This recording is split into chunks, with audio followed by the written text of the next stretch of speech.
Lohith sir ನಮಸ್ತೆ. ನಮಸ್ಕಾರ sir. Sir good morning sir. ನಿನ್ನೆ ಗಮನಿಸಿರ್ತೀರಾ, ದರ್ಶನ್ ಅವರು ವಿಡಿಯೋ ಕಾನ್ಫರೆನ್ಸ್ ಅಲ್ಲಿ ಜಡ್ಜ್ ಅವರಿಗೆ ಸ್ವಲ್ಪ ವಿಷ ಕೊಟ್ಬಿಡಿ, ಇಲ್ಲಿ ಇರ್ಲಿಕ್ಕೆ ನಮ್ಗೆ ಕಷ್ಟ ಆಗ್ತಾ ಇದೆ ಅಂತ ಹೇಳಿದ್ದಾರೆ. ಹ್ಮ್ ಆಕ್ಚುಲಿ ಏನಾಗಿದೆ ಸರ್ ಅದು? ಸರ್, ಈಗ ಹ್ಮ್ ಖಂಡಿತವಾಗ್ಲೂ ನಾನು ಒಂದು ಮನಸ್ಥಿತಿ ಅಂದ್ರೆ ದರ್ಶನ್ ಅವರ ಮನಸ್ಥಿತಿಗೆ ನಾನು ಖಂಡಿತವಾಗ್ಲೂ ದುಃಖ ಸೂಚಿಸಲೇಬೇಕಾಗತ್ತೆ ಒಂದು. ಓಕೆ. ಮತ್ತೆ ನಮ್ಮ ಒಂದು ಕಾನೂನಾತ್ಮಕವಾದ ವಿಷಯಗಳಲ್ಲಿ ನಾನೊಬ್ಬ ಲಾಯರ್ ಆಗಿ, ಪ್ರಸಿದ್ಧ ಲಾಯರ್ ಅಲ್ಲ, ಒಬ್ಬ ಲಾಯರ್ ಆಗಿ ಹೇಳ್ಬೇಕಾಗಿರೋ ವಿಷಯ ಏನಂದ್ರೆ, ವ್ಯಕ್ತಪಡಿಸ್ಬೇಕಾಗಿರೋದು ಅಂದ್ರೆ, ದೇಶದ್ರೋಹ ಕೆಲಸ ಏನೂ ಆಗಿಲ್ಲ. ಹ್ಮ್ ಮತ್ತೆ ಇನ್ನ ದರ್ಶನ್ ಈಗಾಗ್ಲೇ ಕೊಲೆ ಆರೋಪಿ ಹೊತ್ತು ಅಪರಾಧಿ ಅಲ್ಲ. ಇಲ್ಲಿ ಸಿಸ್ಟಮ್ಸ್ ಗಳು ಮೊದಲನೇ ಬಾರಿ ಅವರು ಜೈಲ್ಗೆ ಹೋದಾಗ ದರ್ಶನ್ ಅವರ ತಪ್ಪು ಏನು, ಅವರು ಒಂದು ಕೊಲೆ ಆರೋಪಿಯಾಗಿ ಜೈಲ್ಗೆ ಹೋಗಿರ್ತಾರೆ ಸರ್. ಹ್ಮ್ ಅಲ್ಲಿ ಆ ಸಿಸ್ಟಮ್ ಇದೆಯಲ್ಲ, ನಮ್ಮ ದೇಶದ ಒಂದು ಸಿಸ್ಟಮ್ ಇದೆಯಲ್ಲ, ಹ್ಮ್ ಅದಕ್ಕೆ ನಾವು ಚೀಮಾರಿ ಹಾಕ್ಬೇಕು. ಕಾಕಿ ಹಾಕೊಂಡು ಒಳಗಡೆ ಕುಂತ್ಕೊಂಡು ಆತ ಎಲ್ಲವನ್ನು ಸೌಲಭ್ಯವನ್ನು ಕೊಡ್ತಿದ್ನಲ್ಲ, ಹ್ಮ್ ಅದಕ್ಕೆ ನಾವು ಚೀಮಾರಿ ಹಾಕ್ಬೇಕು. ಹ್ಮ್ ದರ್ಶನ್ ಅವರು ಆ ರೀತಿ ಕಾಣಿಸ್ಬಿಟ್ರು ಅಂತ ಹೇಳಿದ ತಕ್ಷಣನೇ, ಎರಡನೇ ಬಾರಿ ಅವ್ರನ್ನ ಅರೆಸ್ಟ್ ಆಗ್ತ ತಕ್ಷಣ ಬೆಳಕು ನೋಡ್ದಿರೋ ಹಾಗೆ, ಒಂದು ತಿಂಗಳು ಕೂಡ ಬೆಳಕು ನೋಡ್ದಿರೋ ಹಾಗೆ ಅವ್ರನ್ನ ಕೂಡ ಹಾಕುವಂತದ್ದು ನಮ್ಮ ದೇಶದ ಕಾನೂನಲ್ಲಿ ಖಂಡಿತವಾಗ್ಲೂ ನಾವು ಖಂಡಿಸಲೇಬೇಕಾಗುತ್ತೆ ಸರ್. ಯಾರೇ ಆಗ್ಲಿ. ಹ್ಮ್ ಯಾವ್ದೋ ಒಂದು 108 ಜನನ ಯಾವ್ದೋ ನಾವು ಹೇಳ್ತಿದೀವಲ್ಲ, ದೇಶದ್ರೋಹದ ಕೆಲಸನೋ ಬಾಂಬ್ ಬಿಟ್ಟು ಸಮಾಜಕ್ಕೆ ಏನೋ ದೊಡ್ಡ ಒಂದು ಪ್ರಕರಣದಲ್ಲಿ ಆರೋಪಿ ಆಗಿಲ್ಲ. ಒಂದು ಕೇಸ್ನಲ್ಲಿ ಆರೋಪಿ ಆಗಿದ್ದಾರೆ. ಅದು ಸತ್ಯ ಅಸತ್ಯಗಳು ಇನ್ನ ಕೋರ್ಟ್ ಮುಂದೆ ಆಗ್ಬೇಕು. ಈಗಾಗಲೇ ಅಪರಾಧಿ ಅಂತ ಯಾರು ಪ್ರೂವ್ ಮಾಡಿಲ್ಲ. ಸಾಮಾನ್ಯ ಕೈದಿಯಾಗಿ ನಾವು ನೋಡ್ಬೇಕು. ದರ್ಶನ್ ಅವರು ಸಾಮಾನ್ಯದವರು ಅಂತ ಹೇಳ್ತಾರಲ್ವಾ, ಹಾಗಾದ್ರೆ ಅವ್ರು ಸಾಮಾನ್ಯದಲ್ಲೇ ನೋಡ್ಬೇಕಾಗಿತ್ತು ನೀವು. ಯಾಕೆ ಅವ್ರನ್ನ ಕ್ವಾರಂಟೈನ್ ತರ ಒಂದು ಬಿಸಿಲು ನೋಡಿದಿರೋ ರೀತಿಯಲ್ಲಿ ಆಗ್ತಿದಿರಿ? ಇದು ಹ್ಯೂಮನ್ ರೈಟ್ಸ್ ಅವ್ರು ಏನ್ ಮಾಡ್ತಿದ್ದಾರೆ? ಸೈಕಾಲಜಿಕಲ್ ಎಫೆಕ್ಟ್ ಆಗ್ತದೆ. ಒಬ್ಬ ವ್ಯಕ್ತಿ ಓಪನ್ ಕೋರ್ಟ್ ನಲ್ಲಿ ನನಗೆ ವಿಷ ಕೊಟ್ಬಿಡಿ ಅಂತ ಹೇಳ್ತಿದ್ದಾನೆ ಅಂದ್ರೆ ಆತನ ಮನಸ್ಥಿತಿ ಏನು? ನಾವು ಜೈಲ್ಗೆ ಹಾಕೋದು ಒಬ್ಬ ಸಾಯ್ಬೇಕು ಅಂತ ಅಲ್ಲ, ಪರಿವರ್ತನೆ ಆಗ್ಬೇಕು ಅಂತ. ಅರ್ಥ ಮಾಡ್ಕೊಳ್ಳಿ. ಪರಿವರ್ತನೆ ಮಾಡ್ತಾ ಇರೋಂತ ಕೇಂದ್ರ ಆಗಿಲ್ಲ ಇದು. ಸುಪ್ರೀಂ ಕೋರ್ಟ್ ನಲ್ಲಿ ಜೈಲಿನ ಬಗ್ಗೆ ನೀವು ಸರಿಯಾಗಿ ನೋಡ್ಕೊಂತ, ನೀವು ನಿಮ್ಗೆಲ್ಲರಿಗೂ ಆಕ್ಷನ್ ತಗೊಂತೀವಿ ಅಂತ ಹೇಳಿದ ತಕ್ಷಣನೇ ದರ್ಶನ್ ಹಿಂಡಿ ಸಾಯಿಸೋ ತರ ಮಾಡೋದಲ್ಲ. ಸೊ ಇದಕ್ಕೆ ನಾವು ಖಂಡಿತವಾಗ್ಲೂ ಖಂಡಿಸ್ತೀವಿ ಸರ್, ಯಾರಾದ್ರೂ ಆಗ್ಲಿ. ಅಂದ್ರೆ ನೀವ್ ಹೇಳೋ ಪ್ರಕಾರ ಅಲ್ಲಿ ದರ್ಶನ್ ಅವ್ರಿಗೆ ಹಿಂಸೆ ಕೊಡ್ತಾ ಇದಾರೆ ಅನ್ನೋ ಅರ್ಥದಲ್ಲಿದೆ ನಿಮ್ಮ ಮಾತುಗಳು? ಹಿಂಸೆ ಕೊಡ್ತಾ ಇಲ್ಲ ಸರ್, ಹಿಂಸೆಯ ಒಂದು ಅಟ್ಮಾಸ್ಫಿಯರ್ ನ ಕ್ರಿಯೇಟ್ ಮಾಡಿದ್ದಾರೆ. ಓಕೆ. ಅಂದ್ರೆ ಈಗ 30 ದಿನ ಅಲ್ಲಿ ಬೆಳಕೆ ನೋಡಿರಲ್ಲ ಅನ್ನೋ ಮಾತನ್ನ ನೀವು ಒಪ್ಕೊಳ್ತೀರಾ ಸರ್? ಅಲ್ಲ, ಖಂಡಿತವಲ್ಲ. ಅವ್ರು ಹೇಳಿದ್ಮೇಲೆ ಮುಗೀತಲ್ಲ. ಇವಾಗ ಅವ್ರು ಹೇಳಿದ್ದಾರೆ ಕೋರ್ಟ್ ನಲ್ಲಿ ಅಂತ ನೀವು ಮಾಧ್ಯಮಗಳಲ್ಲಿ ಹೇಳ್ತಿದ್ದೀರಿ. ಹಾಗಾದ್ರೆ ಇನ್ನೇನ್ ಹೇಳೋದು? ಮತ್ತೆ ನಾವಾಗ ದರ್ಶನ್ ಭೇಟಿ ಆಗಕ್ಕಾಗತ್ತಾ? ಆಗಲ್ವಲ್ಲ. ಅಲ್ಲ, ಈಗ ಅವರ ಪರ ವಕೀಲರು ಅಲ್ಲಿ ಹೋಗಿ ನೋಡಿದಾಗ ಅವ್ರಿರುವಂತಹ ಸ್ಥಿತಿ ಬಗ್ಗೆ ಅವರು ಎಕ್ಸ್ಪ್ಲೈನ್ ಮಾಡಿರಲ್ವಾ? ಖಂಡಿತವೂ ಮಾಡಿರ್ತಾರೆ. ಇವಾಗ ಅಲ್ಲ, ಅದು ಸಾಧ್ಯ?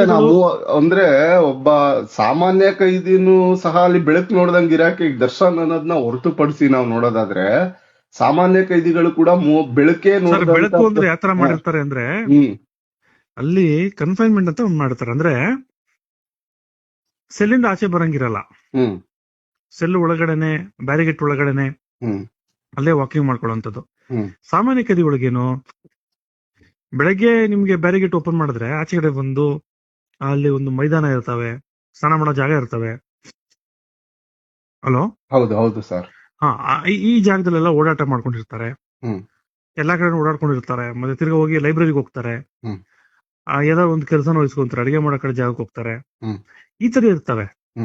ಇಲ್ಲೇನಾಗಿದೆ ಅಂದ್ರೆ, ನಿಮಗೆ ಒಂದು ಹಾಲ್ ಅಲ್ಲಿ ನಿಮ್ನ ಕೂಡ ಹಾಕ್ಬಿಟ್ರೆ, ಬಾಗ್ಲ ಹಾಕ್ಬಿಟ್ಟು ಬೀಗ ಹಾಕ್ಬಿಟ್ಟು ಕೂಡಿಸ್ಬಿಟ್ರೆ, ಇದು ರಿಜಿಸ್ಟರ್ ಆಫ್ ರಿಲೇಟೆಡ್ ಕೇಸು. ತುಂಬಾ ಕ್ರಿಮಿನಲ್ ಇರ್ತಾರಲ್ಲ, ಯಾರೋ ದೊಡ್ಡ ಕ್ರಿಮಿನಲ್, ಈ ಉಮೇಶ್ ರೆಡ್ಡಿನೋ ಇವನು ಇಂಥವ್ರಿಗೆ ಮಾಡುವಂತ ಒಂದು ಸೌಲಭ್ಯಗಳನ್ನ ಮಾಡಿದ್ದಾರೆ.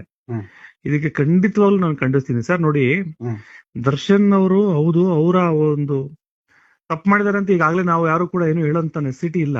ಅದು ಕಾನೂನಲ್ಲಿದೆ. ಅದಕ್ಕೆ ತಪ್ಪಾಗಿದೆಯಲ್ವ ಅನ್ನೋದು ಶಿಕ್ಷೆ ಆದ್ಮೇಲೆ ಮಾತಾಡೋಣ, ಅದ್ರ ಬಗ್ಗೆ ಕಾಮೆಂಟ್ ಮಾಡೋಣ. ಆದ್ರೆ ಅವರು ಕೂಡ ಸಮಾಜಕ್ಕೆ ಅವ್ರದೇ ಆದ ಒಂದು ಕೊಡುಗೆಯನ್ನ ಕೊಟ್ಟಿದ್ದಾರೆ. ಕಲಾ ಒಂದು ಸಿನಿಮಾ ಕ್ಷೇತ್ರದಲ್ಲಿ ಅವರನ್ನು ಕೂಡ ಕಾಪಾಡ್ಕೊಳ್ಳುವಂಥದ್ದು ಈ ಸಮಾಜಕ್ಕೆ ಬಿಟ್ಟಂತ ಕೆಲಸ. ಸರ್ಕಾರ ಅಂದ್ರೆ ಏನು? ಎಲ್ಲಾ ತರ ಜನರು ಇರ್ತಾರೆ. ತಪ್ಪು ಮಾಡ್ತಾರೆ. ಇವತ್ತು ರಾಜನಾಗಿರೋನು ನಾಳೆ ತಪ್ಪು ಮಾಡ್ತಾನೆ, ಸಿಗಾಕೊಂತಾನೆ. ಹಂಗಂತ ಅವನಿಗೆ ನಾವೆಲ್ಲ ಕಲ್ಲು ಹೊಡೆದು ಮುಳುಗ್ಸಿ ಎಲ್ಲಾ ಮಾಡಿ ಸಾಯ್ಸಕ್ಕಾಗಲ್ಲ.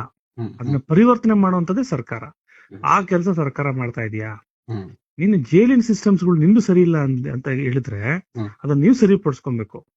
ಯಾರೋ ಒಬ್ಬ ಸಿಕ್ಕಿದಾನೆ, ಅವನು ಮೆಸೇಜ್ ಕೊಡ್ಬೇಕಾ ಸಮಾಜಕ್ಕೆ, ನಾನು ಬೆಳಕ್ ನೋಡಿದ್ರೆ ಕೂಡ ಹಾಕಿದ್ದಾರೆ ಅಂದ್ರೆ, ಪಾಕಿಸ್ತಾನದ ಜೈಲ್ಗಳಲ್ಲಿ ನಮ್ಮ ಇಂಡಿಯನ್ ಆರ್ಮಿಗಳನ್ನ ಕೂಡ ಹಾಕ್ತಾರಲ್ಲ, ಆ ರೀತಿ ಆಯ್ತಲ್ಲ ಸರ್. ನಾವೇನ್ ಮಾಡ್ತಿದೀವಿ ಮತ್ತೆ? ಪಕ್ಕದ ಏರಿಯಾಗಳಲ್ಲಿ ಇಲ್ಲೇ ಜೈಲಿಂದ ಒಂದು 7 ಕಿಲೋಮೀಟರ್ 8 ಕಿಲೋಮೀಟರ್ ದೂರದಲ್ಲಿ ಕುಂತ್ಕೊಂಡ್ರು ನಾವೇನ್ ಅನ್ಕೊಂಡ್ಬೇಕು, ಏನಂತ ಹೇಳ್ಬೇಕು? ಡೆಮೋಕ್ರಾಟಿಕ್ ಸ್ಟೇಟ್ ನಮ್ದು ಅಲ್ವಾ? ಸಂವಿಧಾನ ಬರ್ದಿರೋದು ಅಂಬೇಡ್ಕರ್ ಅವರು, ಹ್ಯೂಮನ್ ರೈಟ್ಸ್ ಅಂತಿದಾವೆ.